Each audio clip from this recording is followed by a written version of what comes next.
Good morning, everybody. Happy Monday. We have an amazing show for everybody today. What do we have, Krystal? Indeed we do. Lots of interesting stories this morning. Of course, we have all the latest from Balloon Gate, the latest responses, the back and forth, what Trump is saying now, all kinds of stuff to get into there. Even a UFO tie-in. Yes. So we had to. We've got it all for you.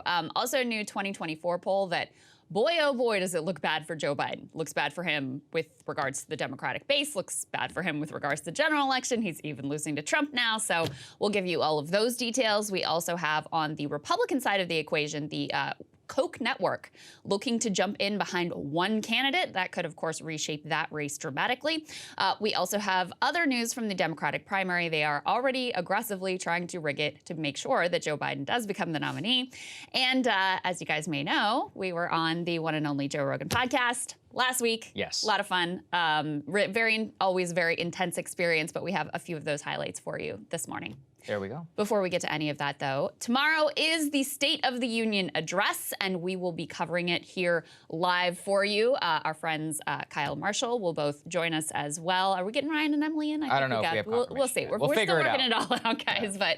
But that is going to start at 8 p.m. tomorrow night, so make sure you join us here for all of the coverage that you are looking for. That's right. We got a live stream here on the channel. It's going to be a hell of a lot of fun. We'll watch it all together, and then we'll break it all down for you afterwards. So pre- and post-game analysis for all of you who are out there. But let's start with Balloon Gate, so we won't bore you all with the old news now at this point, although we do got to watch it just for amusement's sake. Let's put it up there on the screen. There's the balloon. It's floating over American territorial waters off of the coast of the Carolinas. Popped right there by a fighter pilot. An air-to-air kill, the first in quite a long time in the history of the U.S. Air Force. So congratulations to that pilot. I know that's a big one in the annals of the U.S. Air Force. However, there has been opened up a lot of questions about this balloon. I'm doing a monologue today about our own use of balloons, balloons used through history. Balloons are awesome, so it's glad to talk about it. But it raises the question of, well, how many times has this happened before? Because, of course, there's been a major partisan break that's come out. Many Republicans accusing the Biden administration of being soft on China for not shooting down the balloon after its initial detection over the Aleutian Islands. But then secondary questions being asked of, well, hey, hold on a second. How many times has this actually happened before? Let's put this up there on the screen. Lucas Tomlinson, he's the Pentagon correspondent for Fox News. So Republicans should at least, if you want to doubt somebody, this is a Fox News reporter, just saying that, putting it out there. He says, a Chinese spy balloon crashed into the Pacific off the coast of Hawaii 4 months ago, U.S. officials say. Fox News has also learned at least one Chinese spy balloon flew over portions of Texas and Florida during the Trump administration. So that is an especially important detail because basically all through the weekend before those revelations came out, Republicans were smashing Joe Biden for being soft on China. We have a little bit of a taste of some GOP officials exactly talking about that. Let's take a listen. This entire episode telegraphed weakness to Xi and the Chinese government. And to illustrate why, I would just ask one hypothetical question. Imagine how this would have played out if nobody had taken any pictures of the balloon, if nobody in Montana had looked up and noticed this giant balloon, if it wasn't in the news. We know that when the Biden administration knew about the balloon, they said nothing, they did nothing, they didn't shoot it down. And at the end of the day, I think the only reason they shot it down is because it made it into the news, and they felt forced to as a matter of politics rather than national security. The Pentagon says that they know of the Chinese doing this at least 4 other times previously, once at the beginning of the Biden administration, 3 times during the Trump administration. It seems to be you're saying no, that's not true. But in any case, what's the difference? Okay, well, the difference is this. Are we aware? Have we seen the Chinese fly these balloons in the past? Yes. I think there's even Twitter pictures of it flying at one point off the coast of the U.S. Down south somewhere. The existence of the balloons is not a mystery to people in that field. What we've never seen, what is unprecedented, and whoever the source was at the Department of Defense would have to acknowledge this, what is unprecedented is a balloon flight that entered over Idaho and flew over Montana, over all these sensitive military installations, Air Force bases, ICBM fields, right across the middle of the country. That has never happened before. That is unprecedented. That it flew briefly over some part of the U.S. or continental U.S., that's one thing. But what we saw this week, it's unprecedented. And that's why everyone's reacting the way they're reacting. We've never seen this. So this is no comparison to anything that may have happened up to this point. So lots of jockeying in the press. Would Trump have shot it down? You know Trump would have shot it down, although some may have flown over. At this point, okay, here's what we can say. It does seem, based on what Marco Rubio said, you should remember he's one of the members on the Intelligence Committee. He's been very involved in the UFO report. He is accepting as fact that a balloon did overfly the United States at least once during the Trump administration. That's opening up all this discussion. Well, would Trump have shot it down? And honestly, I just wish we would take a step back and be like, well, yeah, wait, how many times has this happened before? That's actually a pretty valid question. And to be fair, the intelligence officials who were in charge during the Trump administration, they say it is totally not true that the balloon did fly, although, you know, many people who are privy to the current intelligence are saying it is. So we have some clips of them saying that. This was the DNI Ratcliffe, the director of national intelligence under Donald Trump, for a portion. He says that he never learned about this balloon flight while he was in the administration. Let's take a listen. The Department of Defense is claiming that there were 3 balloons, Chinese spy balloons, that entered the United States airspace during the Trump administration, and that they were not shot down and they were not disclosed. Can you please tell us the truth and if that's true? Well, it's not true. I can refute it. Former Secretary of Defense Mark Esper refuted it yesterday. Former Secretary of State and CIA Director Mike Pompeo has refuted it. Who's lying, Krystal? I really don't know. I mean, we got a lot of untrustworthy characters. We got all the Trump intelligence, and then you also got the Pentagon. I mean, it's not like you necessarily want to take those people at their word. And Trump himself, let's put this up there on the screen for the, I guess, the final word from the man. He says, it, quote, never happened, and it is fake disinformation. So did the balloon fly over the United States or not? It remains a mystery as to whether that is true, but it is, of course, opening up all sorts of partisan charges. I personally just found it very amusing that people, I think Fox and Friends did a panel where they said that Biden wasn't going to shoot down the balloon the morning that the balloon was actually shot down because of the Hunter Biden laptop right. story. And I was like, well, that's certainly a take. Let's go with that. And then, of course, hours later, had to they shot down the balloon. Eat crow when he actually did shoot down the balloon. I mean, okay, so first of all, there is some reporting this morning that tries to square the circle between, like, balloons probably overflew the U.S. from the Chinese during the Trump administration, and we didn't know about it, and Trump officials are insisting, like, no, this didn't happen, which is that it did happen, but they didn't become aware of it during the Trump administration. How is that possible? Which, yeah. See, I still have so many questions about this. Right. I mean, another thing that I will say is I just despise whether it was under the Obama administration, whether it was under the Trump administration, or now what Republicans are saying. I hate this, like, weakness discourse when it comes to foreign policy, which is so squishy, it's so meaningless. It's just, you know, foreign powers are not pursuing their aims. Like, China is not deciding whether or not to invade Taiwan based on what the hell we did with the stupid balloon, okay? That's number one. So that whole discourse really, really irritates me. It irritates me, you know, when it was under Trump and there was all this discourse about his weakness with regards to Russia and Vladimir Putin, et cetera. So that's one piece. Another question I still have is, like, was this intentional from the Chinese? Because there is huge and significant, I think, diplomatic, you know, fallout over this. Blinken was scheduled for a sort of long overdue visit. He canceled his trip. This trip was kind of designed. They didn't have any big deliverables or goals on this trip, but one of the goals was actually to try to have lines of communication so that if you had some sort of, like, domestic mishap or some sort of, like, weird international diplomatic crisis as the one that is unfolding right now, that it could be more easily diffused. So the loss of that trip is actually a real loss. So you're going, okay, was this intentional on the part of the Chinese? Did they, you know, mean to float something over Montana that people could visibly see with their eyes? Was this incompetence? Was this hawkish hardliners in the Chinese government trying to undermine the trip? I mean, I think there's still a lot of questions. They say this was a weather balloon that went off course. Right. You know, you can read into that what you will. But I think there's a lot of questions here over whether this was, like, an intentional provocation from the Chinese or whether this was just a dumb mishap. Well, it's one of those things where now actually all of that matters, and it's actually on the Biden administration to tell us as much as possible, because if you're going to cause a major diplomatic conflagration over this, then you at least owe us what the intent certainly was. Now, here's what we know. The balloon was spotted over Montana, over one of the 3 bases in the United States where we keep intercontinental ballistic missiles. Little tease from my monologue. I actually learned this for research, which is that we also are investing heavily in spy balloons. Many other nations are as well. They're able to remain static over the target. And actually, our balloon program is specifically designed around hypersonic missiles. So I know that the United States is currently developing hypersonic missiles in response to hypersonic missile development with China and Russia. So it's possible that they are trying to use balloons for the exact same reason. In that case, it certainly would be pretty provocative. On the other hand, look, it's very possible that they've done this a couple of times before. Many nations have spy balloons that are floating around the world, mostly the great power nations. And how many, maybe we just learned about it because in this particular case, it was spotted by a commercial jetliner who was like, hey, what is that? Well, people in Montana could see it with their naked eye. Right. So, I mean, that, again, if that's intentional, this is some gall, right? And ahead of this important diplomatic visit that, you know, they'd been long in preparations for. The piece of information that makes me feel like this was more probably some incompetence or dumb mishap or somebody trying to subvert this trip, the more hawkish elements, is the fact that when the existence of the balloon was first reported, the first thing they did was deny it. Yeah. But then once they acknowledged it and, you know, spun their story about, oh, it's a weather balloon and feared, of course, whatever, it was notable to me that they apologized. And that indicated, I mean, I was leaning in one direction, that sort of indicated to me that, all right, they didn't really, this went awry. This was not the way that they wanted things to go. Now, I'm not saying that it wasn't a spy balloon. It obviously was. I'm not saying that they didn't intend to float it over Montana, et cetera.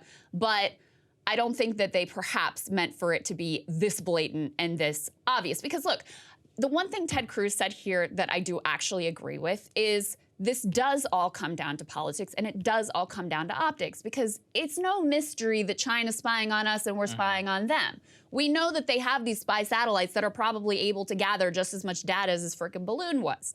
The problem is when it's so in your face that it prompts an entire nation to focus on it and say, okay, well, guys, what are you doing about this, and what does this ultimately mean? Well, it is emotive. I mean, can we not help but say, look, I don't know why there's a difference. There just is. Between a satellite that's up in international space and one that's literally 60,000 feet up, barely in the stratosphere, right over an ICBM site that's overflying America. I mean, if you think back to the Sputnik moment and what that feeling was like for a lot of Americans, I think it comes down to a fundamental nation of security, and especially the fact that it is our country. On whether, though, it was intentional or not, I don't know, because actually I was thinking back to the 1960 U-2 incident. So if we think back to that, when Francis Gary Powers was shot down over the Soviet Union, he actually was shot down at 70,000 feet. What did we say? We're like, oh, it was a routine geological survey that went off course into the Soviet Union, but it was unmanned. There was nobody on it because they thought he was dead, and then he was alive, and it was like, yeah, it was a spy plane. Yeah. So, and then we had to the whole Bridge of Spies thing blew up to eventually get him back. Yes, Eisenhower and Khrushchev. And it actually set some bad relations going into the Cuban Missile Crisis a year later. Okay, so or a couple of years later. So the point is that sometimes these are routine military missions, and then what happens on routine military missions? Stuff goes wrong.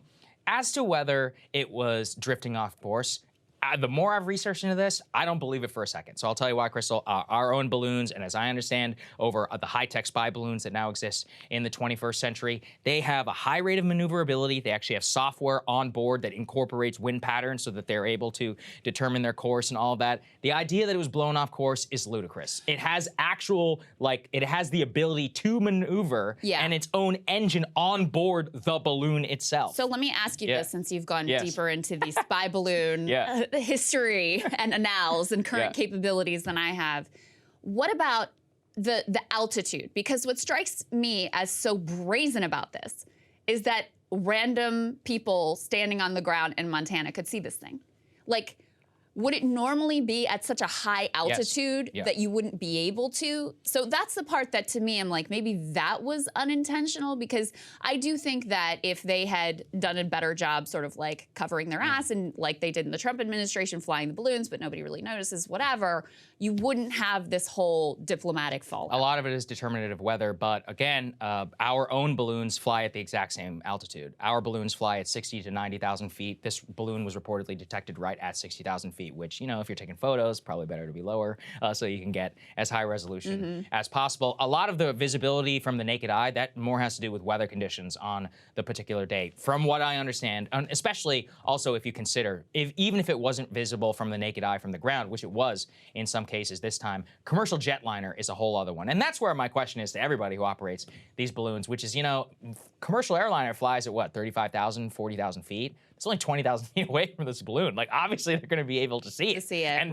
visibility up there is totally different than visibility from the ground. I know aviators are probably rolling their eyes at me. I'm sorry, you know, it's based on my limited research from what I can tell. But the idea that it was brazen to fly at 60,000, from what I can tell, that's actually a normal altitude for a spy balloon. So really, I think they got caught. And it's really just like the U-2 incident where it was a routine mission. Part of the reason why they probably didn't think it was brazen is they're like, hey, we do it all the time.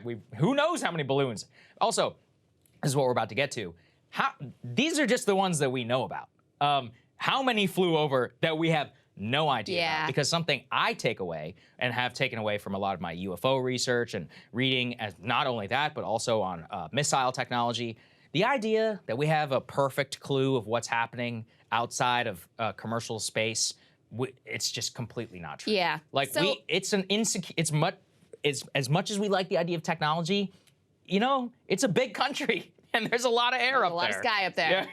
Yeah, I mean, I guess that to me is maybe the most likely explanation is like they do these things all the time. And so they didn't think to, you know, to break up the routine, given that we had this visit with Blinken coming. They just kept doing the thing that they normally do. Yep.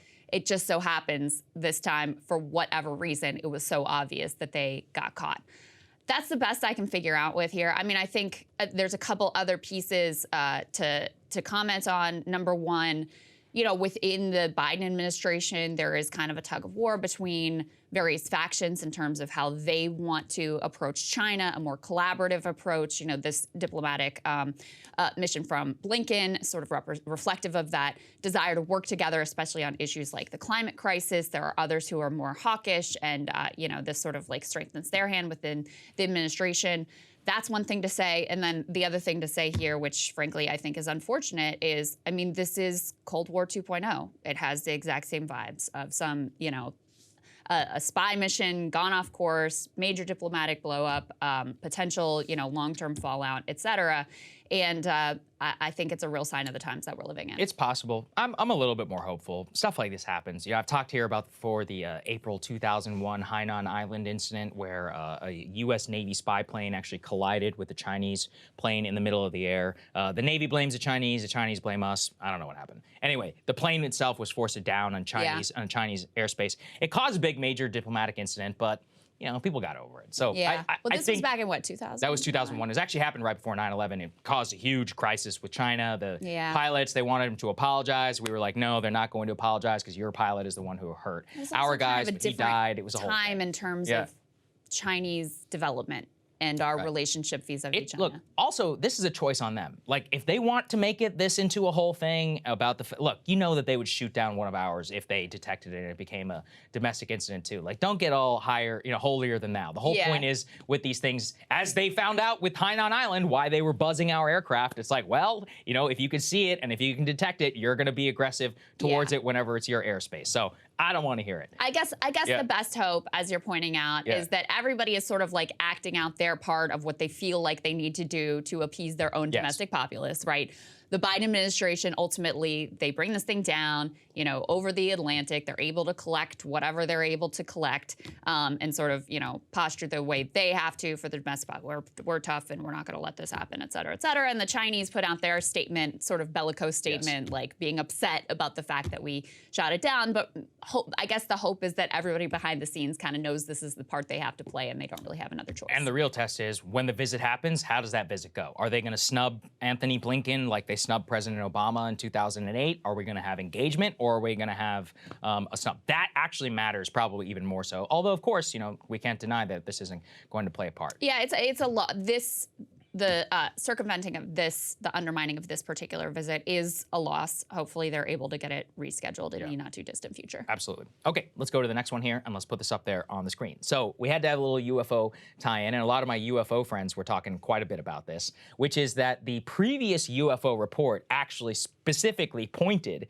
to foreign powers who were aerial spying, and specifically the possibility of Chinese and Russian balloons, which had previously entered the United States. However, I do want to kind of break this down and talk a little bit about it, because some people were saying actually this vindicates the fact that all these UFO incidents are really just Chinese spy balloons or Russian spy balloons or, you know, spy aircraft or drones or whatever of some kind. First of all, many of the incidents that have occurred and happened on camera are ones which don't appear to have nearly the same, let's just say, propulsion as a normal balloon, not necessarily propulsion known to humankind. That also, though, what many people were talking about is they were pointing to the fact that when they know that it's a Chinese balloon, they can say when they know it's Chinese compared to when they pretend that it's something else, it gets wall-to-wall coverage, it gets a statement of condemnation, the cancellation of the visits, and a clear identification. Where in the past, what they have pointed to is they're like, well, maybe it's Chinese or maybe it's Russian. Well, clearly,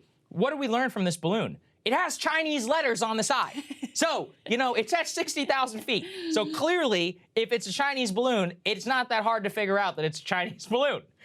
I'm going to presume the same with Russian, and probably the same with American spy balloons. So kind of the UFO takeaway that my friend Jeremy Corbell highlighted was that if you think about what it's like when an actual spy balloon overflies the United States and our ability to clearly and almost immediately identify it, if they were able to do that in the past with respect to hundreds now of UFO incidents, they would, because it's actually not that hard to attribute whether these things are or not. And I think the second part to this is, and this gets to what I alluded to earlier, I think one of the only reasons that we even know about the last couple of balloons is because of a lot of interest in the UFO phenomenon, UAPs, and because the whole push for transparency was, hey guys, we have all this data, but nobody's analyzing it. Nobody's really looking on at what's going on up there. There's a lot of pilots over the years who have reported sketchy things going on. Most of the time they were encouraged to just sit down and to not talk about it. And so one of the reasons why we're able to say, oh, one crashed 4 months ago or it happened during the Trump administration, well, 2017 is when this whole thing even broke open. That's whenever we were even trying to start paying attention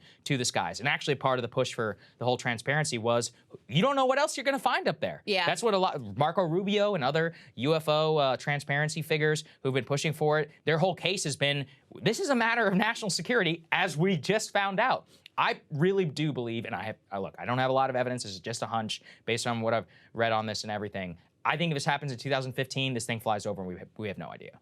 I really do. It's possible not, but I think not, just because people on the ground in Montana were like, what the hell is this? And there was the ground stop at the airport in Montana, but who knows? I mean, you have the numbers here. Since 2021, the Pentagon has examined 366 incidents that were initially unexplained and said 163 were balloons, so not anywhere close to all of those. And they say a handful of those involved advanced surveillance balloons, but none of them were conducting persistent reconnaissance of U.S. military bases.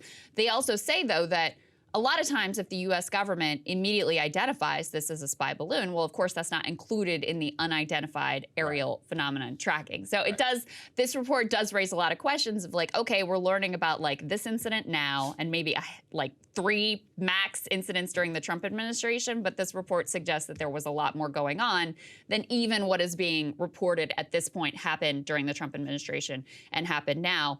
They also say that of the 171 reports that were not attributed to balloons, drones, or airborne trash, some, quote, appear to have demonstrated unusual flight characteristics or performance capabilities and require further analysis. To your point, Saagar, of like, when it's a balloon, they can tell it's a freaking balloon. It's not that hard for them to be able to figure it out. Maybe someone who's untrained initially is like, what the hell was that? Right. But then once they actually do the research, it was not particularly difficult for them to figure out it was a weather balloon, a spy balloon, whatever. There you go. So there's the UFO angle for everybody. Had to get that in. Yeah. All right, guys, we have some new polling here that is fairly devastating for Joe Biden and for the Democrats. Let's go ahead and put this up on the screen. This is from the Washington Post and ABC News.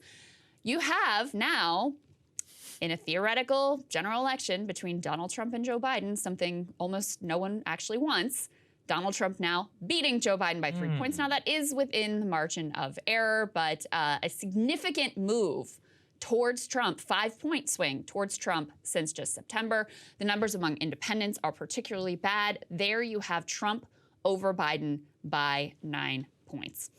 The DC wisdom, conventional wisdom, after the midterm election was that Trump is extremely weak. Biden has really strengthened his hand. He outperformed expectations. Yes, Republicans took the House, but Democrats were able to not only hold on to the Senate, but actually pick up a seat. This defied recent history. So he is in a great position to get reelected.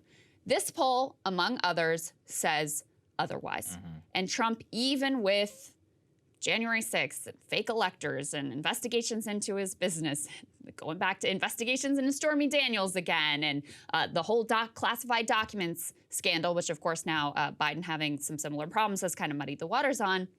Still, you cannot write this man off. If there is one thing we have learned over the years, it is that you just cannot write off Donald Trump. And Biden, in spite of that conventional wisdom saying that he is in a much stronger position, he actually is in a weaker position, according to this poll and according to some other numbers, than he was before the general election. There are some other numbers in here too, Saagar, that are just damning. So I mentioned that basically no one wants the Trump-Biden rematch, even though we look very likely to head to the Trump-Biden rematch, although a lot of things could happen between now and then. You've got only fewer than 2 in 10 who are enthusiastic about Trump. That's 17% of the overall electorate. Just 7% of the overall electorate enthusiastic about Biden. If you drill down to just the Democratic Party, okay, Democrats, who almost all say they did vote for him, will vote for him, whatever, you know what percent are enthusiastic about Joe Biden? 16% of Democrats are like, let's go Joe Biden. This is incredible weakness from the incumbent president. Yeah, it's a tough one to read because what do you take away from this? Most Republicans don't want Trump. Most Democrats don't want Biden. Most people will vote for both of those candidates if they're nominated, and majority of people say they would actually be pretty dissatisfied or angry if Biden were reelected, and a lot of the same people say the exact same thing about Trump. This is as clear of a broken political system as you can possibly get. There's hours of discussions that we could have about this, about the move to party primaries, about what different types of elections and all that look like. But let's all be real. That ain't gonna happen in the next 2 years. This is what we got. Most likely, it is the result that we have. And, you know, I just can't help but look at the 9-point margin that Trump has with independents and say, you better be worried. What did we point to in the GOP performance in November? Sure, it was skinny in the House, didn't work out in the Senate. They still won the popular vote, guys. That doesn't happen all that often. In fact, the last time that the Republicans had won the popular vote, I believe, was like 2004. And then even if you think about a presidential election, 2004 remains the only popular vote election that a Republican president has had since the year 2000. And that's the last 23 years. We'll see how exactly it goes in 2024. So what does this mean? I would look at this, and again, I just come back to, I don't know why this apparently is a controversial point. Don't underestimate the guy who got elected president and almost won re-election. Yeah. Like, why is that such a... Everybody's like, oh, old Donnie, he's got... What do we always say? Look, he was dead to rights, indicted, gun to his head. He was done. And then the Biden classified documents thing happened. You can never underestimate this man, not even in terms of his own doing, but in the way circumstances always come about and make things a lot more nuanced and complicated than before. So I look at that, and remember this, look, it's also hard because the polls were so significantly off in the Republican direction in 2022. But if you were to look at a statistical average of Trump's appearance on the ballot, it would tell you that in general, he overperforms rather than underperforms. Yes. Maybe Stop the Steal changes that, as we saw in 2022, certainly could. Maybe lower inflation and better jobs numbers for Joe Biden to a year and a half or so from now. Maybe that changes it. Maybe a war in Ukraine ends. We have no clue as to what the major factors are. As things stand right now, I just take away, don't underestimate Trump. It is anybody's ball game. Yeah. I think that's what you have to look at this. And yeah, I mean, there's only so much we can read into polls at this point because we did sort of have this consistent rule of thumb up until these midterm elections of like, yeah, they tend to lean more Democratic than what the actual reality is. We had a reversal of that in the midterms. One theory you could put forward, though, I mean, Donald Trump was not on the ballot, technically, in 2022. And his core base, even if you look at how he's doing within the Republican primary, continues to be with non-college educated white working class voters. And there is, you know, one polling theory that those are exactly the people who tend to be reflected the least in the polling data. Now, is that still the case? I just really literally don't know at this point. But if you wanted to write on a theory of why Trump may be stronger than what the poll numbers reflect, I think that's where you would start. Just digging into these numbers, let's go ahead and put this next piece up on the screen. This is the Washington Post write-up. It was kind of funny what they chose to highlight. But anyway, their headline is "Few Americans are excited about a Biden-Trump rematch post ABC poll finds." And they dig into exactly how Biden is doing with which demographics in the Democratic Party. And they say he's weakest among Democrats and Democratic-leaning independents who are under 40 years old, so he's weakest with young Democrats, 69% of whom say the party should nominate someone else. Black Democrats just narrowly prefer nominating Biden, 47%, over someone else, 41%, which, you know, this continues to be one of his stronger constituencies. But even with this group that is supposed to be the core of his base, they're kind of split fairly close to 50-50 about whether they want this dude again. And 64% of white Democrats want someone other than Biden. The point I really want to underscore here, Saagar, is that the disenchantment with Biden on the Democratic base goes much further than just progressives who, of course, have never been particularly excited about or enthusiastic about a Biden presidency. It goes much further than just young Democrats who, again, have been some of his biggest critics and were certainly deeply skeptical of him during the Democratic primary in 2020. This is across the board. A lot of normie, lib Democrats of all races, ages, demographic groups, et cetera, who I think have this instinct of like, you know, they don't hate the guy, but they're like, you're going to be old. Yes. I don't know if you're up to it. I think that's the bottom line. Like, I don't know if you're going to be the guy to beat Trump. I don't know if you're really capable of handling this thing for another 4 years. And oh, by the way, we've seen your vice president, Kamala Harris, and we don't have a lot of confidence in her ability either to win or to be able to effectively govern if you don't end up making it through the next term. Absolutely. You're right. Okay, so this has all led to an interesting moment from our Secretary of Transportation, the one and only Mayor Pete Buttigieg, who was pressed on some of these numbers and how the Democratic base is feeling about Joe Biden. He got a little testy about some of this. Let's take a listen. How soon do you expect the president to announce he's running for re-election? That's out of my lane and above my pay grade at the same time. What I know is that whether we're talking about... But you want him to run? Do you want him to run again? I mean, you saw our poll. A large number of Democrats say they don't want him to run again. He is an absolutely historically successful president, and I want to see that continue. Again, so you want him to run again? Look, when I'm appearing in this capacity, I can't talk campaigns and elections, but let me say this. I'm incredibly proud to be part of this team that he has built. So getting a little testy there. Pete really selling it there. Absolutely historic president. I mean, no secret that this dude wants to make another run. So, you know, what he would like to see is either, I mean, I don't think he really cares whether Biden wins again or whether he loses, because ultimately he's setting himself up to run in 2028. And I mean, one side drama with Pete is the fact that, no secret, he struggled with voters of color throughout the Democratic primary. So the rearranging of the Democratic primary states, which we're going to get to in a little bit, putting South Carolina first, it's actually really bad for Pete Buttigieg. It's devastating. I mean, he did well in Iowa. He did well in New Hampshire. That lineup for him last time around was kind of the best possible scenario for him to be able to get off the ground.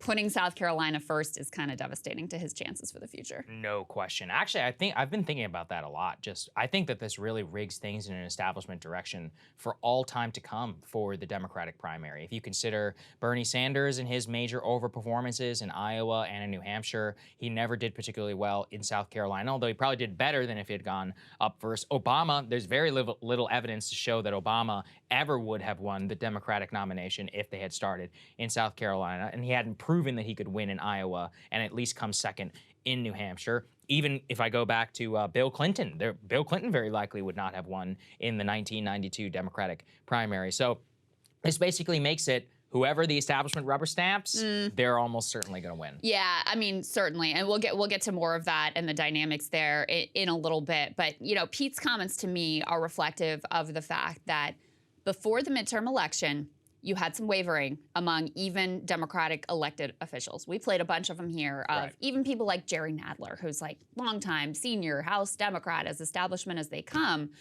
expressing reservations. You had people out and out saying that they thought they should go with a different candidate. That was a pretty wild break in terms of an incumbent president and the amount of elected Democratic officials you had who either wouldn't say or actually went out there and were like, let's go in another direction. The midterm election results have clearly shored up Biden's support among Democratic elected officials and Democratic Party elites, no doubt about it. But they did nothing for him with the base. They did nothing for him with the general electorate. So you now have this kind of disconnect where no one is going to challenge Biden in terms of established elected Democratic officials. There were some that were kind of sniffing around a little bit before the midterms. I don't think they were ever going to actually jump in against him. Now that is completely closed off. They have completely closed ranks, and yet you still have vast disaffection both within the Democratic base and with the nation at large. So he's heading into, this should be some of the strongest times for him, you know, after he did defy history with his midterm results. This should be, you know, he got a few things accomplished in the first 2 years. He should have about the strongest hand that he could play.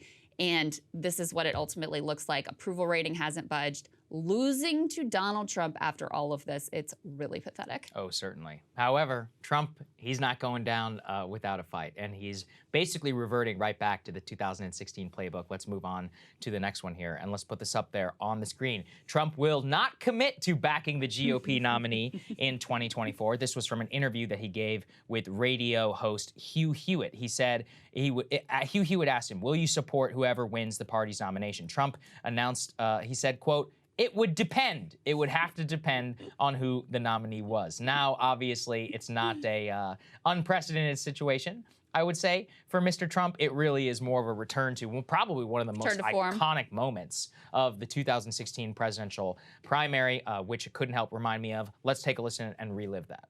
Is there anyone on stage, and can I see hands, who is unwilling tonight to pledge your support to the eventual nominee of the Republican Party and pledge to not run an independent campaign against that person? Again, we're looking for you to raise your hand now. Raise your hand now if you won't make that pledge tonight. Mr. Trump. I cannot say I have to respect the person that if it's not me, the person that wins. If I do win and I'm leading by quite a bit, that's what I want to do. I can totally make that pledge. If I'm the nominee, I will pledge I will not run as an independent. But and I am discussing it with everybody. But I'm talking about a lot of leverage. We want to win, and we will win. But I want to win as the Republican. I want to run as the Republican nominee. God, I feel like that was literally yesterday. I know. Iconic. If you bake it into the overall GOP primary and what that's all going to look like, we haven't even been on the air since this happened, but allegedly Nikki Haley is supposedly going to announce that she's going to run against Trump on February 15th.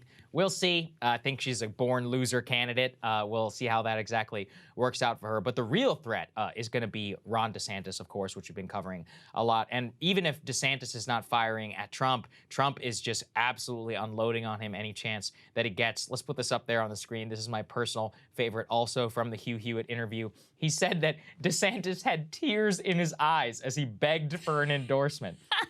Quote, he was dead. He was leaving the race. He came over and he begged me for an endorsement. He said, if you endorse me, I'll win. There were tears coming down from his eyes. And here's the thing. Classic. Trump is not wrong. DeSantis was down in the GOP presidential primary. As I think I've told this story many times, but I interviewed Trump the day after the midterm elections in 2018, or maybe like 2 days after, or something like that. And all he wanted to talk about was DeSantis. He was like, look at this guy. He's like, he gets nothing without me. He was down by this. He was up by 31 points when Trump endorses him, because it's all about Trump. And, that is kind of a potent attack that he has against DeSantis. DeSantis continues to deflect. Old friend Henry Rogers asked him a question about this over at the press conference down in Florida, and DeSantis was like, look, I'm getting firing from all sides, and people are criticizing, but enough with the politics. We'll all just move on, and ultimately that's up to the voters. And he talks about, again, his resounding win in the state of Florida, which is also going to be a very potent feather in his cap. But Ron DeSanctimonious attacks and all of that on Trump's truth have continued and continue up until this day, all throughout this, even when the man hasn't even announced he's running. With Nikki Haley, he also talked about her essentially branding her as disloyal. He was like, she said that she wouldn't run against me. I don't think that this woman has a chance in hell, but good luck, I guess. Enjoy the 1 day of good press that you're going to get. He made some similar comments about Mike Pence, about how he made Mike and he was nothing before him, et cetera. So, I mean, this is definitely Trump getting back into fighting form here, no doubt about it. I mean, the comments about him being unwilling to commit to backing the nominee in 2024, the GOP nominee in 2024, there's a few things to say about it. I mean, first of all, what a bind Republicans are in, because clearly the establishment of the party and a lot of other folks, in the party are ready to move on for Trump. They see Ron DeSantis as a better electoral prospect. They see him as just sort of like easier to deal with altogether. And so they would love to move on to Ron DeSantis or someone else. But you've got this threat out there of, there was a poll that was done by Bulwark, which is like an anti-Trump news website. They asked, okay, if you had Trump running as a third party and the Republican nominee, who would you back? 28% of Republican voters say they would back Trump if he ran as an independent. I mean, that's automatically handing the election to the Democrats. So in a way, even though they feel like, okay, if you just had DeSantis versus Biden or whoever the Democratic nominee is, that would be a stronger hand to play, it may actually end up being for them a much worse electoral prospect, especially because even if Trump doesn't mount an independent bid, I just cannot imagine him bending the knee, going around campaigning for Ron DeSantis, saying, this is my guy, we should get behind him, he won in fair and square, and he's the better man, and let's all get after it to beat the Democrats. I cannot see that ultimately happening. So this is kind of a disaster waiting to happen ultimately for the Republicans. And why does that matter? Because in a GOP primary, for example, Brian Kemp, I believe he won his primary like 60-30 or something like that. Well, that matters whenever it's head-to-head and then you eventually become the nominee. But in a general election, if you get people to not, if you get, let's say, 1/3 of people not to vote for you, well, if 1/3 of Republicans don't vote, we all know how that works. George H.W. Bush, till his dying day, believed that Ross Perot is the one who cost him the election by splitting the vote. People forget, I think Bill Clinton only won like 43% of the popular vote whenever he was elected the president, but because of the way Electoral College and Ross Perot on the ballot in many of these states, H.W. maintained for a long time that it was Ross Perot's fault. I think it was George H.W. Bush's fault for not appealing to those people, but hey, the point is that when you have a third-party candidate on the ballot, of course that can screw things up. The Gore people always blamed Ralph Nader as if it's his fault that Gore ran a bad campaign. For me, more the merrier. I guess whenever it comes at the end of the day, it's just about winning people's votes over, but it shows the danger that Trump could pose to a hypothetical DeSantis candidacy in the event that a bruised DeSantis does actually emerge victorious from the primary. We'll see. At the same time, let's put this up there on the screen. This is a major piece of political news. This is about the KOCH network, kind of a name that we haven't talked about with GOP politics for some time, but we should not forget these people are multi-billionaires. They remain some of the biggest spenders in the entire Republican Party. They are libertarians. They were essentially overthrown by the Trump apparatus while Trump was in power, but they are not just going down without a fight. And they are saying that they are willing to throw money and weight behind a single Republican candidate in the 2024 presidential primary, but they have refused to name Donald Trump as that potential candidate. So we don't exactly know what this means. It very likely, in my estimation, is a bid to show DeSantis that he has the money if he wants to run. And because it's not just about KOCH, we've got Ken Griffin as well, who I've talked about, the Citadel billionaire. Some of you will remember from GameStop fame. I think he's worth like $30 billion. He's already said, he's like, I would back DeSantis. Last time around that we did a segment about DeSantis, we talked about Miriam Adelson. I believe she has some 40 or 50 billion to play with. The KOCH is, $100 billion slush fund. So I think that this is one of those signals to somebody who would be much more friendly to more economic libertarianism, even than Trump, even though Trump was really only doing it in rhetoric. The Kochs love a DeSantis type figure. Remember, they're also the people who funded much of the initial Tea Party wave back in 2010. So I think that this is a big signal to DeSantis. They're like, hey, money's there. Yeah. If you want to do it, you're going to have an unlimited pocketbook. Money's not going to be the issue for Ron DeSantis. Yeah, of course. Even, you know, without the Koch network, he's got a number of billionaires lined up. I think there are a lot of Republicans who are, you know, well-positioned to donate to him, well-positioned to raise money for him, who would back his candidacy. So that is not going to be the issue. I mean, they have not come out and said it would be DeSantis. I do think that that is the most likely direction that they would ultimately go in. But it's worth mentioning that there are some deep ties between other potential Republican contenders and the Koch network, especially former Vice President Mike Pence. Yes, true. His former chief of staff and longtime aide, Mark Short, who we interviewed a number of times over when we were at Rising, he once oversaw the entire political operation over at the Koch network. So you have sort of deep tie-ins there, and you could see like an ideological affinity there as well. You also have some tie-ins with Mike Pompeo, Nikki Haley, but I agree with you. It is most likely that they would get behind Ron DeSantis. And this isn't just about the presidential election. They also are signaling they want to play more heavily in terms of Republican primaries to try to reclaim the entirety of the Republican Party and make sure that they're back under their thumb in the more consistent way that they ultimately used to be. Bingo. All right, so we were mentioning before, a lot going on the Democratic side in terms of, you know, Biden is weaker than he should be with the general electorate, but also extraordinary weakness with the Democratic base. And they want to try to short circuit any potential challenge to Joe Biden in a Democratic primary. So they are basically sort of like, you know, it used to be a scandal when the DNC would like rig primaries in favor of like Hillary Clinton, for example. Now it's just all out in the open, apparently. So go ahead and put this up on the screen. On Saturday, they passed a new primary calendar. They're making South Carolina first, and they are booting Iowa entirely. Now, in fairness, I have to say, after the way the Iowa caucuses went last time, you can hardly really fault them for moving Iowa out of the front of the line. But what you're going to have now is the party's vote on Saturday replaces Iowa caucuses as the first in the nation with South Carolina, a state they say with significantly more black voters, one that saved Biden's 2020 presidential campaign. That's what it's really about. It really doesn't have anything to do with the demographics. Would then be followed by New Hampshire and Nevada 1 week later, and then by primaries in Georgia and Michigan. So the big winners here, South Carolina, obviously, Georgia, and Michigan.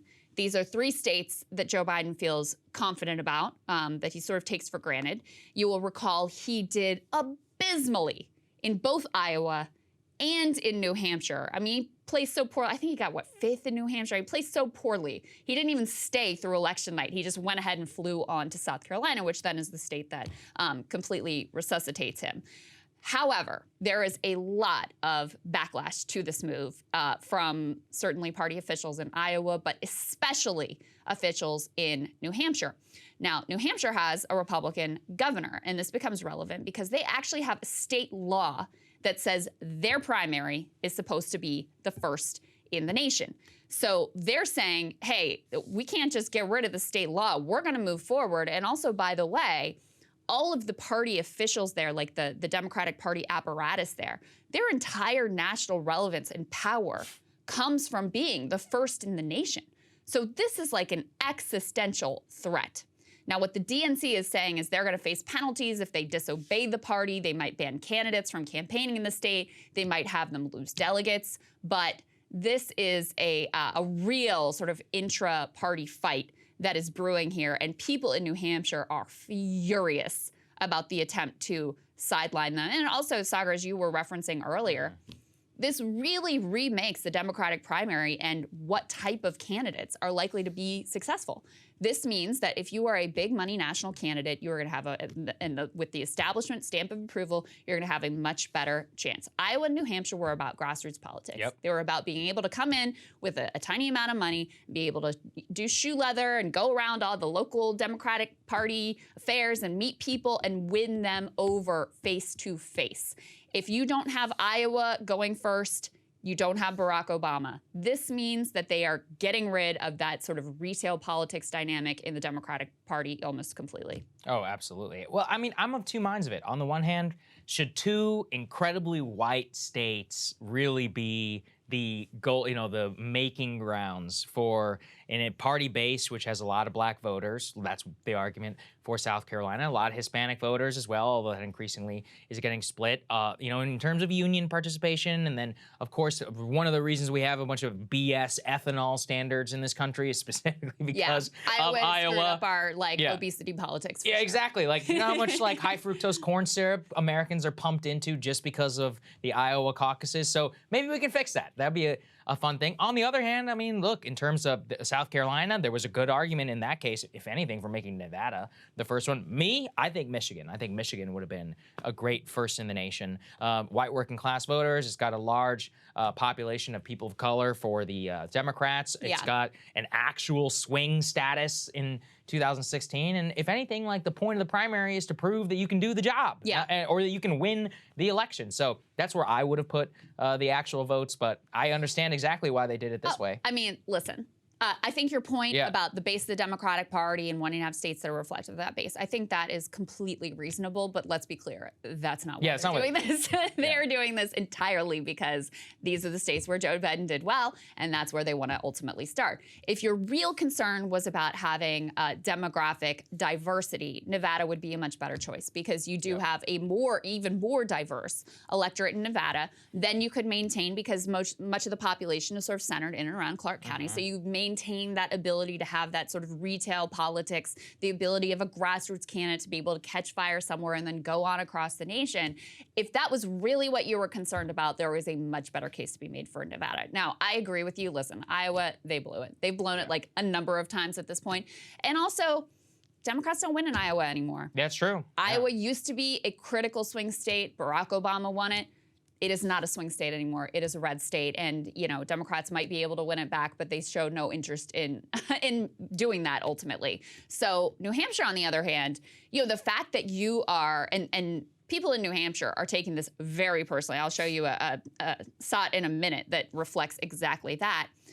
New Hampshire is a swing state. New Hampshire is a state that Donald Trump came close to winning.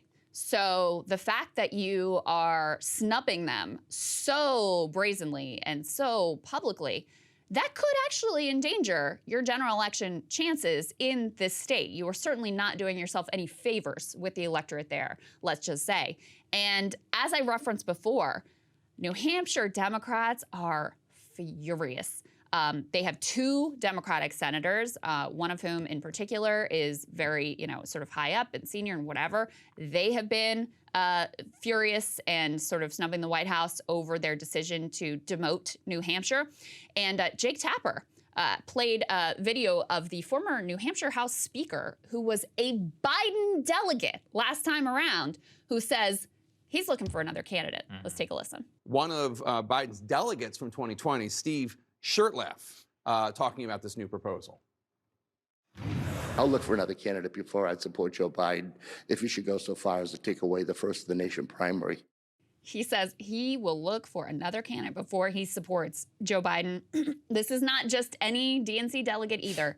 The former New Hampshire House Speaker. You don't think this guy carries a lot of weight in the state? He certainly does. So you had the chair of the New Hampshire Democrats saying that this could open up a lane for an insurgent candidate who camps out in New Hampshire and takes advantage of this split and the snub ultimately. So this is really a big deal in terms of how they run these primaries and caucuses going forward. Oh, yeah, absolutely. I mean, look, it's a game changer. That's why we're covering it so much. And I don't think it's just relevant to this. This is relevant for all time to come. Like, for Kamala in 2028, if it ever comes to that. For Buttigieg, this is a massive blow to any future that he has, but he can't say anything because he'll get called racist, which I love. And if you look at the past, things turn out very differently. I think Hillary Clinton becomes president in 2008 if South Carolina is first. They had nobody remembers his history, but Obama did not win in South Carolina until he could prove, essentially, that he could win in Iowa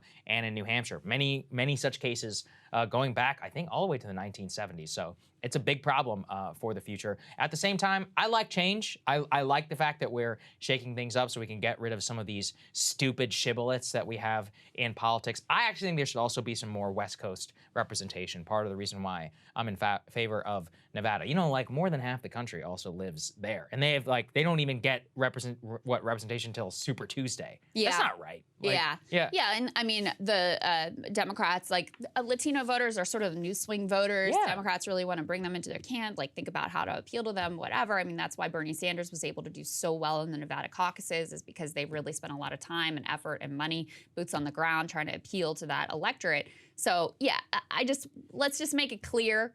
All of their stuff about, the demographics, and we want to diverse it, whatever. No, this is a power play, pure and simple. That's 100% what it's about. Very true. All right, let's talk about Joe Rogan. We were on the Joe Rogan Experience. We had a fantastic time. I think, what was it, 3 hours and some minutes? Yeah. Wow. It really does. Experience. Yeah, it's intense, but it also goes by very quickly. It was fun. It was a lot of fun, for sure. We really enjoyed it. We put together a little bit of a highlight reel for everybody. As we reminded everybody on our podcast, we got a special discount going on right now for new JRE listeners. I know a lot of people found us through Joe Rogan, so breakingpoints.com. We got 10% off right now on our yearly subscription if we like what we're all about. But with that, here's a little highlight reel we put together from our appearance, all the stuff that we loved. Let's take a listen. We did this video. It was like the problems of boys and men with the author Richard Reeves. He was actually fantastic. He wrote a great book on this. You'd have a great conversation with him, actually. Viral, and he talks a lot. He's like, look, I understand. He's like, I'm not an anti-feminist. He's like, what we are talking about, though, is in the last 2 decades, we've had a crisis amongst young men. And something we talk about on the show is what Krystal's getting at with the decline of the American dream, like the idea that you were going to do better than your parents. And that's just not really true anymore. Even if you went to school and you have a shit ton of student debt, even if you're working class in terms of wage growth, upward mobility, people who are graduating from high school, who are men and working class, having much more trouble actually finding a mate. So there's a big college imbalance right now where a lot of men are dropping out of college. They no longer feel accepted, and you're reaching almost 60-40 splits of women and men in college, especially who are graduating. A lot of women who have college degrees don't actually want to date somebody who doesn't have a college degree. And so there's this big imbalance in the dating market. And then also amongst single men, you see a big decline in lifetime wages. But what really makes me really sad is the drug overdose numbers, and they die much earlier. They're much less likely to exercise, much less likely to fulfill a stronger life. And that's what gets to the charlatanism of like being able to buy into the charlatan, signing up for some MLM scheme that you might see online, buying crypto. By the way, you're looking at a crypto victim. I lost $5,000 on BlockFi, got fucked out by that. There's a lot of men that feel by their very existence that they're bad. Yeah. It's a big cultural problem. This thought of toxic masculinity and the things that they're attracted to, they think they've been told are stupid, or that they're evil, or there's a thing about being a man in this world today that I think we have to look at all human beings as just human beings. Yeah. And you can't help that you were born a man, and you can't help the things that you enjoy. Like if you enjoy going to football games, you enjoy getting loud with your friends. This idea of toxic masculinity, it's like, yeah, there's toxic aspects of men, and that's real. That's a reality of being a male human being. If you look at the history of war, it's all started by men. Men did all of it. Men do all the raping. I had this guy on the podcast once. It was hilarious. He goes, actually, statistically speaking, men get raped more than women do. I go, yeah, by other men, you fucking idiot. I go, it's not packs of cheerleaders raping football players. The fuck is wrong with you? The problem is 100% men. That's the problem with manosphere, is that there's grifters in the manosphere that aren't actual real men. Yes. And by real men, I mean they don't have resolve. If you took them on a hike, they would get tired. They would sit down. You would have to leave them behind. They're not. The word tough is a word, but it's like oh, you're tough. No, mental toughness is fucking important. It's a really important quality of life, and it's been diminished to this thing that's like a part of toxic masculinity ideology, and it's. Well, and this is where, the Andrew Tates of the world come in and they perform this just caricaturish, ridiculous, masculine, whatever they're doing. And then also maybe as a sex trafficker, we'll find out. We'll see what happens there. But it again speaks to the fact there used to be a really clear sort of cultural narrative, right or wrong, about what it was to be a man. And at the core of that was being a provider, right? For women, it was like, you know, it was other things being like a mother and a nurturer and like the way you look. For men, it's like about the wallet, right? The pocketbook. And then, so I think when we've had an assault on the middle class, on the working class, where it becomes so much harder to be able to fulfill that cultural narrative of what it is supposed to be a man. I think that's been, this is as a woman, but, you know, from my external perspective, I think that's been really, really devastating. Look, at the end of the day, systems can change if enough people actually want to do something about it. Yeah. We've talked a lot about the stock market ban. I think that's actually probably step one. If we get to the point where we can just ban members of Congress from trading stocks, the institutional trust I think that we could all then have within the system, just at a baseline level, it would help a lot. It would help a lot to be able to get that. But of course, Nancy Pelosi is the speaker. She says, what was it? Wait, so we live in a free market economy. We're allowed to participate. She walks that back. Well, when she said that, like, pushed the microphone. Yeah. Just walked off the stage. Your Nancy Pelosi impression is pretty good. That was wild. When she just walked off the stage, I'm like, that is wild. I mean, she's not the only one, though. I mean, there's it's a completely bipartisan issue. Oh, yeah. And a lot of these guys, and, you know, they'll claim, they're like, look, I don't have any inside information. I'm like, look, motherfucker, you're guilty. Like, you got to prove that you're innocent. It honestly, I mean, listen, they do. And, like, obviously, these are not geniuses. And they're all, like, beating the market and beating people who are expert at this and whatever. George Soros and Warren Buffett are not as good as Paul Pelosi. Oh, wow. He's better. He's better at trading. He's just an you see the amazing Google trader. Has trade nothing just the to other do day, with. right before the antitrust suit was filed, it sold like $3 million. And once again, you're just never going to convince me that you didn't know about that. Like, you're just not going to. Yeah, but she knew. Okay, let's let's theoretically say, all right, we believe it. Like, they didn't use their inside information. It almost doesn't matter. Yeah, it doesn't. Because ultimately, the bottom line is people fucking think that you use your information and, you know, are benefiting from it. And by the way, when you look overall, like, you could look at any individual trade and be like, oh, maybe not, who knows? But when you look at the numbers overall and you're like, all you motherfuckers are beating the market, no fucking How is that possible? way. Unusual. And if you whales. look at the actual speculation, the actual trades. sales and trades, they fucking know. It's they know outrageous. something. And they're not doing anything about it. Unusual Whales, shout out to him. He's really one of the guys who sparked this whole movement. Who is Unusual Whales? He's like an anonymous Twitter account, and he's one of the first people who actually independent journalist type. Yeah, he published the first trading. This was like 2021, whenever maybe 2020 actually. We're some of the first people who actually picked it up originally about the congressional trading numbers, and we went through the exact Senate. And he loops it all together as an institution and the way that it was able to beat the market consistently year after year after. And this is all publicly available data. Shout out to him. He's a great dude. Yeah, definitely give him a follow. He's really he does really good work. And it's you can a actually lot. see it all right there. The full trading report on politicians in 2022. And again, totally bipartisan. We got Debbie Wasserman Schultz, Patrick Fallon, Susie Lee, David Joyce, Gary Peters. All look at the blue and the red there, all within the graph. And you can even see, like, look, it's everybody, like, from all across the board, people who are supposedly against the system, people who are totally within the system. And that's what makes it so disgusting. We have got to ban this. Like 19.8%. What does that mean? Well, she was down 19.8%. Well, and that's the other thing with Paul Pelosi. The guy is extraordinarily leveraged. Like, he's always trading options. He's not even just buying and selling individual stocks. He's making much larger bets on these things. I mean, he's got $100 million in access to shit you and I don't have. But wait, Debbie Wasserman Schultz at the top there. Yeah, she's got doing a well. nice little Patrick portfolio Fallon, return. I don't even know who that is. 51% on year over year in 2022, which is crazy. I mean, if you compare that to the S&P 500, I'd actually be curious what the 2022 S&P. Yeah, there you go. So S&P 500 is down 18%. Look at every single one of these individual members who are able to have portfolios which are beating the total market.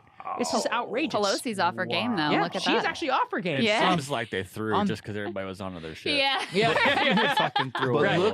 look at the red and blue. Exactly. It's bipartisan. Yeah, 100%. completely. And the top is red. Mm-hmm. Well, this is like a story of like hope, and it's very depressing because there was a whole grassroots movement to be like bipartisan. You know, the Republicans were pissed off about Pelosi and Democrats were pissed off about the Republicans. So, like, everyone was like, all right, this is fucked up, right? Any thinking person who cares about the country would be like, this is fucked up. Why are we doing this?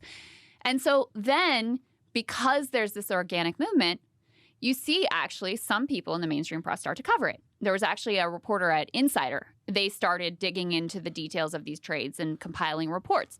That leads to that, when you're talking about Nancy Pelosi at that press conference, that leads to her actually getting asked a question about it. And wasn't it incredibly revealing, her response in that moment? That leads to a backlash. Kevin McCarthy sees an opportunity with Republicans about to take it. He starts posturing like, oh, if Republicans take the House, we're going to do the stock ban. Of course, they haven't said shit about that since then. Pelosi actually feels some pressure, like, all right, we're going to try a thing. And they sort of like poison pill that to make sure it doesn't happen too. And that's where it's a mixed bag, because you're like, all right, we got it on the menu. There was a lot of pressure. Politicians heard it. They had to do something. But then both parties, again, found ways to just completely, let the issue slide and not actually have to change anything. That is an independent media story, though, because that's one of those where that guy published it. We started talking. This is not just us. This is a lot of people. Dave Portnoy, there's a lot of other people out there who've talked about it. A lot of independent media, people like you have also brought it up. That kind of put it in the pop culture conversation. You got TikTokers out there doing Pelosi trades. Like, they have huge accounts where Gen Z and millennials are totally bought into how corrupt the system is. That floats upward with the outrage. Insider picks it up. And President Biden actually originally had a line in his State of the Union just last year where he was going to endorse a congressional stock trading ban. The line was pulled at the very last minute. Whoa. Of all the things, you listen to their State of the Union, it's like a laundry list of checking the box on every fucking thing. 25 check boxes. And that's the line. That's the line that gets pulled. Amazing, right? At whose request? I don't think people understand that cable is a fake business model. So, for example, we talk a lot about the failing ratings. The key demo numbers on all three of these channels is a joke. I always like to say, like, Krystal and I would be starving in a ditch if we were getting the same numbers as these people. So how do they survive? It's because they're part of something called the cable bundle. And so, like, when you buy cable, like Cox Communications or whatever, they pay, or Comcast, for example, they pay CNN and MSNBC and Fox to be a part of the bundle. The vast majority of the profit of these cable channels comes from the bundle. So CNN made $1 billion in profit just last year, all propped up by the bundle, because they're getting paid just to exist. I mean, can you imagine if we were getting paid to exist, not based upon our actual numbers? Like, you can actually reach less people and make more money. And so it's all part of this fake system. But I mean, the benefit is that with the rise of independent media, more and more advertisers are waking up. The less eyeballs, the less of an incentive for the bundle to actually pay them to be a part of it. And that's why I was actually really excited by Amazon striking that deal with the NFL, because I'm like, yes, get the rights away from these people, because that is what props up all kinds of bullshit that we don't have, like a small d democratic input with our eyeballs on CNN or any of these places. They can exist just fine without us. Like, to really kill them, we have to get away from live news on TV. That's the number one thing still propping them up today. Yeah. It's kind of a zombie business model. But I will tell you, I mean, I have a lot of optimism, certainly about what we're doing, about the response to what we're doing, about the independent media ecosystem. But you and I were talking the other day, Joe, about, I do think it's a dangerous moment for people. And one thing we've been covering a lot on the show is you have a kind of breakdown in previous national stories and narratives. And people are very, like, story driven. You have a breakdown in, I'm not a religious person, so this is, like, not my bag, but you have a breakdown in religion. So some of the stories that have kind of, like, held the country together and that people helped use to make sense of their life, or even the story about the American dream. A lot of these things are kind of breaking down. Now, that's a good thing, because it creates a possibility for a new, more beneficial story. But in the meantime, it is just a, like, heyday for con artists and charlatans and, people who are willing to sell a narrative to, a lot of folks who feel kind of lost, kind of adrift, and don't like existing in that chaos. So it's like, whether they're being scammed by, like, SBF or this, like, Congressman George Santos who, like, made up every aspect of his life. That guy's amazing. Krystal's obsessed with him. I just find him a disgrace. So there you go. Oh God, I hate listening to someone's voice. I actually listened back through the entire thing. 3 hours of yourself, even when you're listening in 3.5 speed, is not altogether pleasant. Though it was very pleasant to be there with you and with Joe. I thought, it was just a lot of fun to be with Rogan. And the fun of Rogan is on one moment you're talking about Ukraine, and the next you're talking about bears and bear hunting in New Jersey. Yes. So yes, yeah. Indeed. I mean, this was our third time going on. Yeah. First time I was nervous as hell. Yeah. And it was a very fraught moment in public life. It was like George Floyd. Was there. There were that was in LA at that point. There were like riots going on right there. So that was like very intense experience. Last time it was right after we had launched. Right. So it was in the milieu of like launching. Yeah, which was also very sort of like nerve-wracking. We didn't know how it was all going to go at that point. It was looking good, but we were still sort of like in the like really building up phase. Yes. This time, being that it's our third time and we spent more time with him, it felt a little bit more relaxed and conversational, and like we could just kind of let the conversation flow. Definitely. So was really excited about some of the topics that we got to get into, things that we cover a lot here on the show. The scam economy, something I'm talking about in my monologue today, ChatGPT, the freaking Chinese balloon, Ukraine, media, of course. So was really, really grateful to have the opportunity to raise some of those subjects on his show. Definitely. So if you guys enjoyed it, as we said, we got the discount going on, but we'll leave you with that. Indeed. All right, Saagar, what are you looking at? As everyone here knows, there's nothing I love more than a good history lesson. So when I saw the Chinese balloon, I could not help but get excited.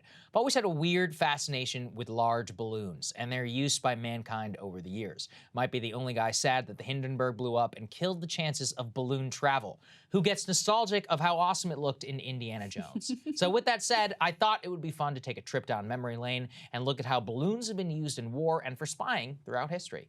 Before the aeroplane became ubiquitous in war, the balloon was the go-to for aerial surveillance. Surveillance from the air is obviously useful for understanding the position of enemy forces without having to send ground forces to determine where they are.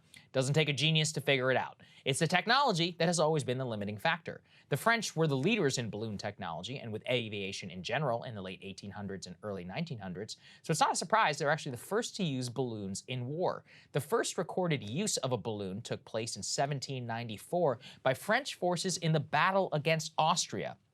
Balloon was considered critical to French victory in the battle, and it was so important it led to the establishment of a French military department, which roughly translates to a company of aeronauts. The original balloon itself was tethered to the ground with ropes and cables and, quote, would communicate with the ground with flag signals or by placing written messages in sandbags fitted with rings that would be slid down the cables. The first use reportedly stunned the French because it allowed them to see a distance of 18 miles through the use of a telescope, and it let them get a clearer picture of the battlefield before the attack. In fact, one of the commanding generals at the Battle of Flers stayed in the air for the entire battle and directed it with messages sent down from the balloon for 10 hours. The balloon also had a significant moral effect on the Austrian enemy, who, quote, feared the balloon and looked upon it as an agent of the devil allied to the French Republic. The balloon was then quickly noticed as a critical tool. In warfare, it appeared next in major conflagration here in the United States, the American Civil War. It saw the next major organized deployment of recon balloons by the Union Army after a balloon technician personally convinced President Lincoln of their utility. 7 balloons in total were deployed by the Union during the war. None were ever shot down, though the general utility was questioned. By 1863, they were more a novelty than a critical military necessity. They didn't really explode on the scene again until World War I, when the great European powers were all fascinated by big developments in manned flight. Balloons, by this point, were able to reach some 3,000 to 6,000 feet and were much more useful at being able to spot enemy artillery positions. And in fact, what's reminiscent of today, some of the first use of planes were actually used to shoot down enemy balloons. Balloon operator was considered a very dangerous job because enemy fire was able to reach them, and they were equipped with parachutes. But it was World War II where things got really interesting. In one of those since-forgotten but extraordinary moments, the only people to die in the continental United States during the Second World War was from an attack were 6 citizens of Oregon on a picnic, including some children, who encountered a Japanese balloon laden with bombs. the Japanese sent up nearly 9,000 balloons to drift over the U.S. in the hopes that they would cause mass panic and casualties. They were largely unsuccessful, luckily. So you might think that was the last of balloons, but actually they have been used by great powers since then in all conflicts, including by the U.S. in Iraq and Afghanistan. In fact, in Afghanistan, they became such a potent symbol of American oppression by villagers who found the idea of constantly being spied on very obtrusive. So you might ask, why even use a balloon in the age of satellites? Well, the U.S. Air Force put out a paper in 2009 that described why balloons are still used. They can stay above a target for much longer than a satellite. They're easier to retrieve, orders of magnitude cheaper to launch. They can scan more territory from a lower altitude. In fact, balloons are seen as so critical even today that the U.S. Air Force just a few months ago established a new program to use them against China and Russia. The new program, which is known as Cold Star, or the Covert Long-Dwell Stratospheric Architecture Program, is similar to the Chinese one. It deploys stratospheric balloons between 60 and 90,000 feet for global surveillance. In 2023, we are scheduled to spend some $30 million on balloon technology. Balloons are seen as one of the first lines of defense against hypersonic missiles, which move in an irregular manner and have posed a nightmare to missile defense planning capabilities. So this actually gives us an insight into the Chinese spy balloon. Many have asked, why is this balloon being used in the first place in the age of spy satellites? It especially makes sense that the Chinese balloon was deployed over one of those 3 U.S. bases, which house intercontinental ballistic missile programs, and in a time when we are looking to compete with Russia and China in the development of hypersonic missiles. In fact, my biggest takeaway in research for this piece is that the balloon isn't nearly as crazy or as rudimentary as our first initial impression may be. My bigger takeaway is a joyful one. For all the advances that we have made as society, sometimes the simplest technology is the best and the most reliable. Nothing better than putting gas in a balloon and going up. Maybe my dreams of balloon travel are not dead after all. So pretty crazy, right? Because everybody's like, why are you still using balloons? And I thought the same thing. I said, oh, what a, it just shows how rudimentary their technology is. And then I find out we have our own balloon tech. And I was like, oh, interesting. Then I'm like, wait, we used balloons in Afghanistan? Actually, I was rewatching Saving Private Ryan on the flight from Austin. And what do you see during Operation Overlord? Balloons everywhere. All these helium balloons all over. And I was like, oh, wow. So I went and I checked the photo. Absolutely right. We had hundreds of balloons on D-Day. And I'm like, man, these balloons, like, that's crazy. They never die. Everywhere. Yeah. It's like now that you know, realize that they were there, you see them everywhere. You see it everywhere. I'm like, there are balloons in there's balloons in like every conflict. I didn't check Vietnam. I'm pretty sure maybe they were used. I don't know. But that might be one of the only major ones where it was. Maybe the Gulf War too. So is the assumption here that we're basically, whatever China was doing here, we're basically doing the same thing over their domestic airspace? Well, didn't you? Is that the assumption? I don't know if domestic airspace or not, but it wouldn't shock me if there's a shit ton of balloons flying around the South China Sea, or over Taiwan, for example. It really does make sense though. You think about an airplane. Gas is expensive. Jet fuel is expensive as hell. The runtime, like per unit cost of running some of our planes sometimes runs like nearly $1 million per hour. With a balloon, like all you need is some helium gas. And are these basically all at this point unmanned? Oh yeah, so they're actually all from the ground. So they have like, this is like a drone, like people from Nevada. Look, it was the same thing in Afghanistan. They have high-tech cameras that are equipped on the bottom. You're able to maneuver them. That's kind of what I was talking about, the Cold Star program. I'm assuming the Chinese have similar technology to ours. There's a software that incorporates wind patterns, kind of like windmills, like we know where the wind stuff is going to go, and you can calibrate the windmill usage at that time. It's the same basic principle. You use wind patterns that's uploaded via the satellite for weather, and you're like, okay, we'll use the wind to get us this far, and then if we need to blow a little off course, we can go that way. So that's another reason why the entire idea of it blew off course, ludicrous. These balloons are actually pretty sophisticated. So anyway, I hope they come back. I would love to ride in one. Well, I guess allegedly when they did shoot down the Chinese balloon, they were able to capture whatever. Right, the surveillance. Most of their surveillance kit, whatever they were gathering. So we may learn even more about the Chinese balloons. I don't think it's going to be all that sophisticated. I mean, it's just not that complicated to strap a camera on a float. You know what I mean? Like in terms of drone, we have DJI drones you can buy right now with basically like this. Of course, it's going to be a little bit more advanced than all of that. But yeah, the entire thing I don't think is really I don't think there was all that much to see from the, like, yeah, we already know what Chinese spy technology looks like. It's not the Cold War, right? You know, a lot of this stuff is even available at a limited extent in the consumer market. So anyway, we'll see. I think it's interesting. Very Krystal, interesting. What are you taking a look at? Well, guys, about 2 weeks ago, a short seller known for exposing corporate fraud dropped this little cryptic message on Twitter, quote, "Soon we will release a report on what we strongly suspect to be the largest corporate fraud in history." And they did kind of deliver. Hindenburg Research, funny we were just talking about the balloons, posted a 100-page detailed report along with a lengthy Twitter thread claiming that one of the richest men on the entire planet was actually a massive fraud using a network of shell companies to manipulate the valuation of his corporate empire stock and to falsify his balance sheets. The fallout has been swift and it has been dramatic, erasing $100 billion in corporate value in just a matter of days and shaking the economy of an entire nation.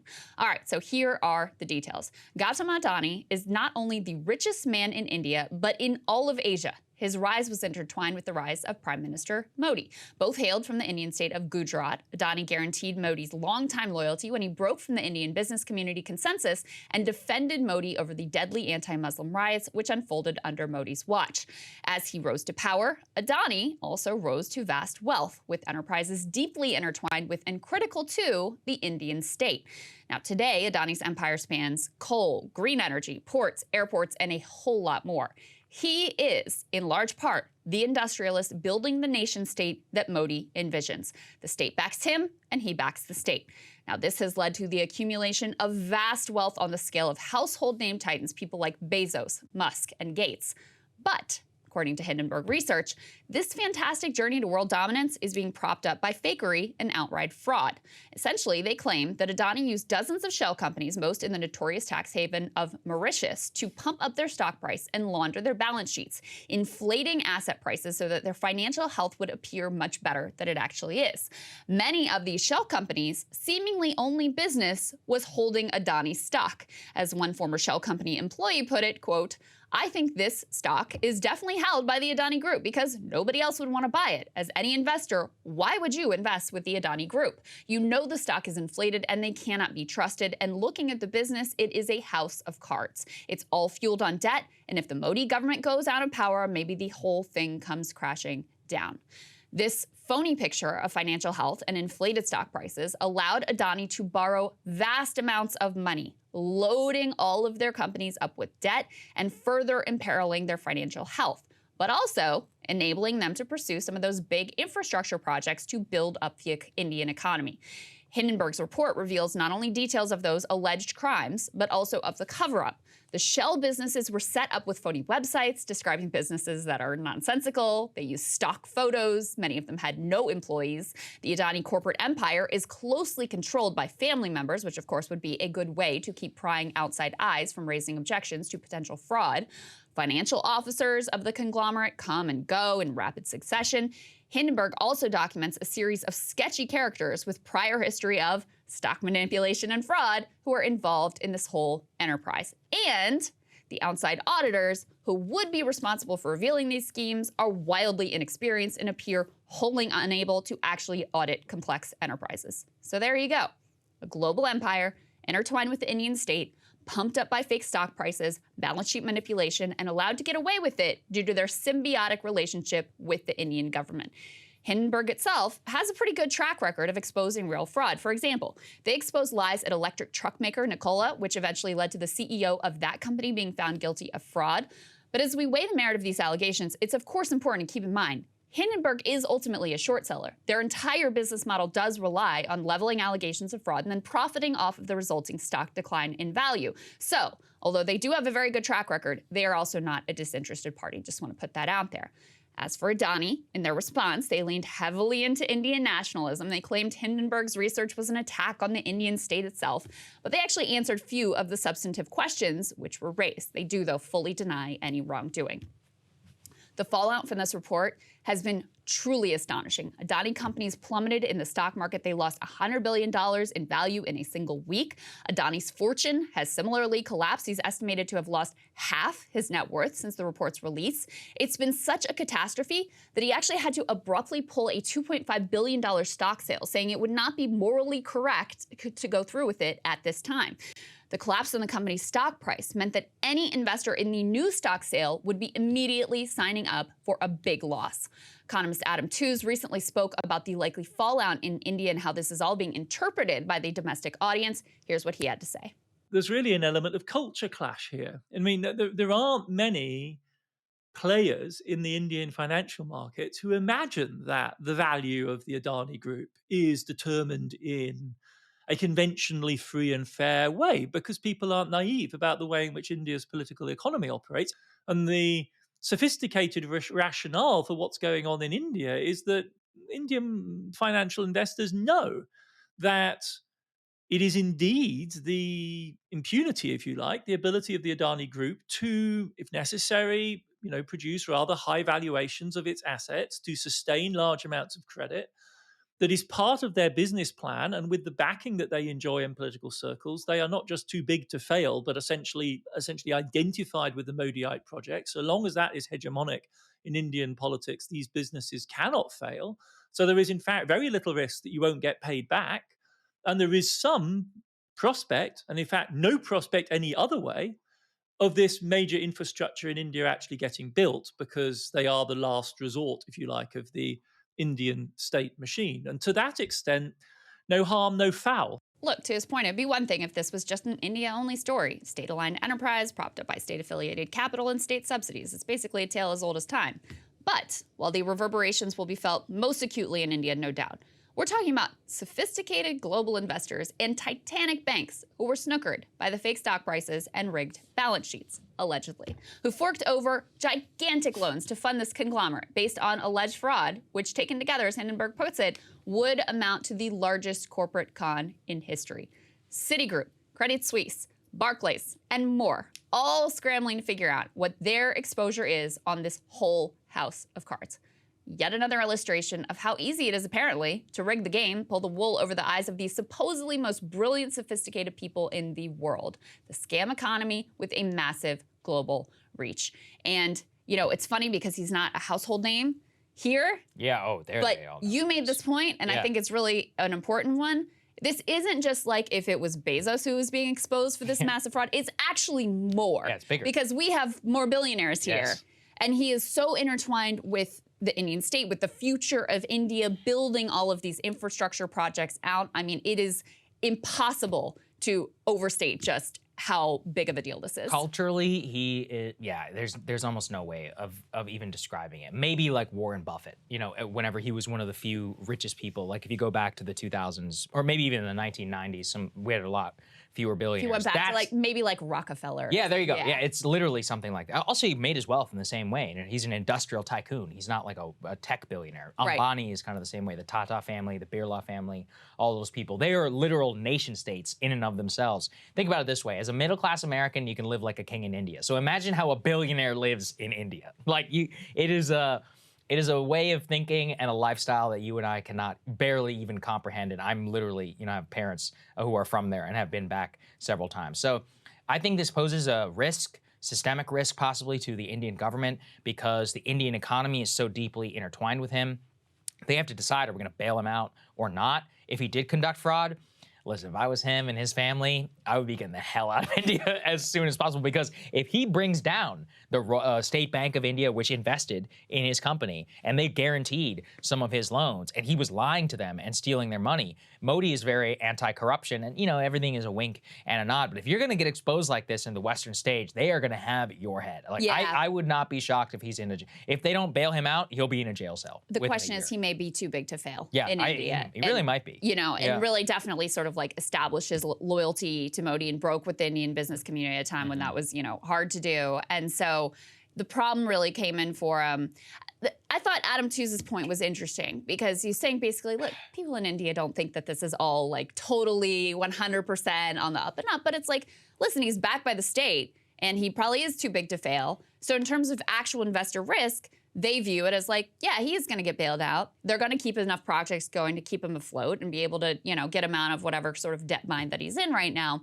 The issue is the fact that you have all of these multinational banks that are involved. that have a lot of money on the line, that lent based on the understanding that this wasn't some like puffed up inflated balance sheet and puffed up gigantically inflated stock. And so that's where the fallout really comes in and becomes difficult to manage. Absolutely. So we'll see where it goes. All right, guys, thanks for sticking with us. It's a fun show to be back. Reminder, we got the State of the Union live stream tomorrow starting at 8 p.m. We'll have great coverage for you before and after the State of the Union. Welcome to our new JRE listeners and all of you. We really appreciate some of your support, and it's going to be a fun ride as we go into the 2024 election. But with that, we'll see you all tomorrow evening. Guys, see you tomorrow evening, 8 p.m. It's going to be fun.